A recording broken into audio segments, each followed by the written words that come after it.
When I was really young, around 3 or 4, my mom ordered a drawing kit off the TV, a free mail order at-home lesson from Mark Kistler's Imagination Station. If you know, you know. I still have the piece of paper. I drew these things over and over as a kid. One of the tutorials was how to draw a dinosaur, a big, dorky cartoon T-Rex with one foot up in the air smiling at you. I drew it and that was it. A whole life path decided by a free cartoon dinosaur. Later in kindergarten, I remember being asked the classic kid question for the first time.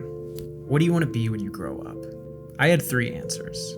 I wanted to be a garbage man since before I could remember, hanging off the back of the truck with one arm, waving at the people dirty. Not performing for anybody, just doing the thing. They took away what no one wanted to look at, and they left the block cleaner than they found it.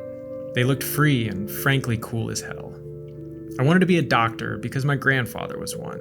He was a quiet, calm man, always reading, underlining what mattered, and stacking what he would be reading next by importance on the side of his big armchair.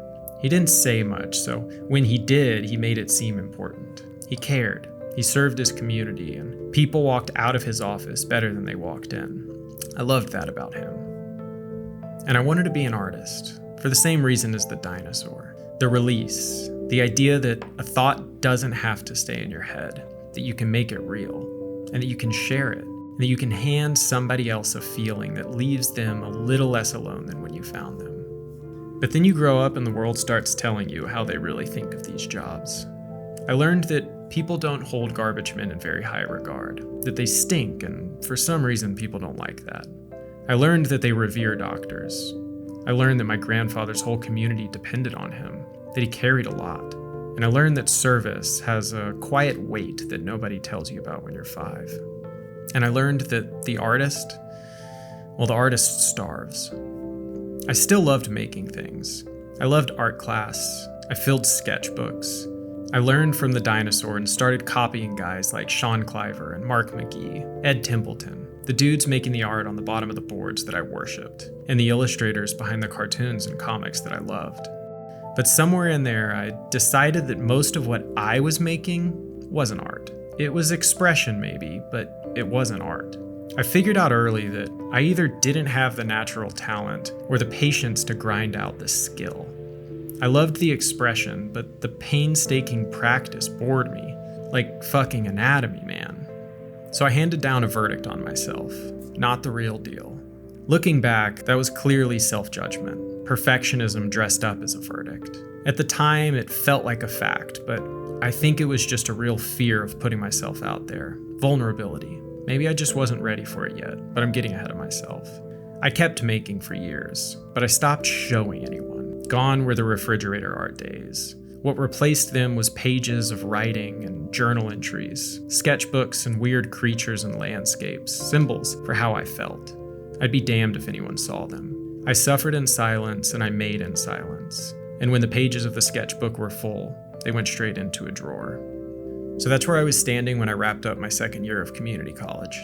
I had no idea what I wanted to do. Everyone else had an idea of what I should do, of what I would be good at, but I just couldn't see it. So that summer I said fuck it, and I went to work in the refineries. I moved to a port town with one of my best friends. We lived in a sleazy motel, waking up at 4 a.m. for the bus to the job site, and back at home and in bed by 6. I was a pipe fitter's assistant, lifting 5 to 10 ton pipes 20 feet up in the air on chain falls and lining them up for the welders. The welders walked around like they mattered. There were less of them and they were well respected. Their work was amazing. Molten metal, glowing rainbow, and a perfect crosshatch, holding impossible pipes together before grinding smooth. Looking back, they kind of carried themselves like artists. They weren't artists, they were craftsmen, a craft held to a standard, which I think is a different thing. But I would spend years trying to figure out the difference. I used to draw these stupid little cartoons in the dust on the pipes before we lifted them up. They made people laugh, and I liked giving people something dumb and goofy to look at. There was an older pipe fitter who mentored me. He was this short, round, rough little old man with a buzzed head and a short mustache. Imagine Santa if he was an elf who shaved. He dipped Copenhagen so fine that it looked like sand stuck in his nubby, degrading smile. One day, sitting under 100 pipes in oppressive heat, He turns to me and says, "What the hell are you doing here, son?" I looked back at him confused. "I'm eating lunch, same as you, Pappy." "No, what the hell are you doing here, boy?" I looked at him again. "Doing hard work, same as you, Pappy." "No, I'm asking what you are doing here." Emphasis on the you. I still didn't get it, so he spelled it out. He told me, "You're not made for this. You'll make apprentice, and then you'll make pipe fitter. You'll get a promotion and hit a ceiling. You're too smart and ambitious for this. You're gonna get bored fast." He reached out his hand and pointed at the cartoons and the dusty pipes. He was right. So I left and enrolled in art school. For a kid whose entire art practice had lived inside of a drawer, it was a real fear. Fortunately, when I got there, I ran straight into a doctrine that I was already primed to believe, something that would make my fear feel a little more noble. Suffering makes the best art. That was something I could get behind. I was already living it, and this was just giving it shape. I dug deeper into my depression, anxiety, digging through my own traumas and trying to make something out of them. This wasn't about college, this was me painting on my walls at night in the dark, wheat pasting abandoned buildings and filling Bristol board with obscure symbols, trying to make my suffering worthy of something. There's a documentary I watched a lot during that time, Beautiful Losers. It's about a scene of artists built on exactly this: struggle, sacrifice, and suffering. If you're not possessed, if you're not miserable, why make art? One of the guys in it's Ed Templeton. He ran Toy Machine, the skateboarder and artist that made the graphics that I worshipped as a kid. That documentary closed a loop for me. The artists that I had been looking up to since my childhood were preaching the same doctrine that I was now living. My heroes and my inner voice were both pointing me in the same direction. So I followed it, head first, for years. I walked towards the valley on purpose. I didn't go looking for hurt, but I welcomed it. I didn't try to turn away from it, and I refused to help myself in order to make more compelling things. But suffering isn't necessary to make good work. Struggle, sacrifice, suffering, those aren't a method or a practice. They're just a reality. It's the thing the Buddhists build everything on. You can't escape suffering. It's the water. It'll find you. You don't need to go looking for it. Seeking it out on purpose to make art, that's just phony. The real thing, the thing that I was actually doing the whole time in the drawer and on the dust on the pipes, that was making. That was taking whatever came, the struggle and the joy, both, and turning it into something. That's it. That's the thing underneath it all. So I stayed in art school, but I stopped making art for me. I stopped making for the people around me. I stopped obsessing and spending hours creating an inside joke that only me and a few friends would understand. And I moved out of fine art and into graphic design. I sold out. I'd been making gig posters and t-shirts and logos for my friends' businesses and bands since I was a kid. It's applied art, making in service of some function, making things that help people, built usually with a group of people to communicate things for utility and purpose. And that's when it finally clicked. The thing that I had been circling since kindergarten. I wanted to serve people like a doctor. I wanted to express myself like an artist. And I wanted to stop thinking everything I made had to be worthy of something. To let people see the dirty, the unfinished, working, not performing, like the welder, like the garbage man, the people that don't need permission, the people that just do their job. Suffering was never the point, the making was. And the making pointed at other people, that's a kind of service. Like the doctor, like the garbage man, like the artist. So I made a shirt. Well, actually, I made a couple of shirts. The first one says struggle, sacrifice, suffer, then make something. Look, I believed it enough to put it on a shirt.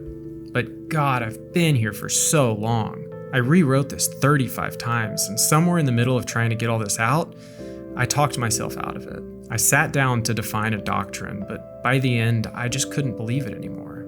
I don't think that makes the first shirt wrong. It was true once. It was true for a version of me, the guy painting on his walls at 3 a.m. It was true for the kid that thought pain was the price of admission. That guy existed. I don't have to disown or disagree with him. He was just where I was at the time. But that's not where I am now. So I made a second shirt. It says doctor, artist, garbage man. 3 words and 3 things that I am not. 3 jobs that I probably won't ever have, but 3 roles that I aspire to. Just the kindergarten answer put back where I found it. All three of those guys are doing something similar somewhere underneath it all. The doctor leaves people healthier than when they came in. The garbage man leaves the block cleaner than he found it. And the artist, if he's doing the job right, leaves you feeling a little less alone. Different tools, same instruction. Leave it better than you found it. That's the actual answer. Not suffering, not sacrifice. Just, did you leave the thing, or the person, or the room a little better than it was before you got there? So I've got 2 shirts now that don't fully agree with each other, but I think I'm going to keep them both for now. Clearly, I'm still processing. If you've made it this far, thank you, genuinely. For a guy who's spent his whole life not letting anyone see the work, it's still truly terrifying putting this level of vulnerability into these videos. Both of the shirts are in the bio. Whichever one's true for the right now version of you, go buy it, or steal it, or come tell me in the comments that I'm just the same mixed up kid who can't make up his mind. You're probably right. Whatever you do, go make something. It doesn't have to be good. It doesn't have to hurt. Just try to leave it a little better than when you found it. We made it past 3. There was certainly a lot of luck that got me here. But what do they say? Luck is just when preparation meets opportunity? Maybe that's true. Let's see if I'll be prepared for what's next.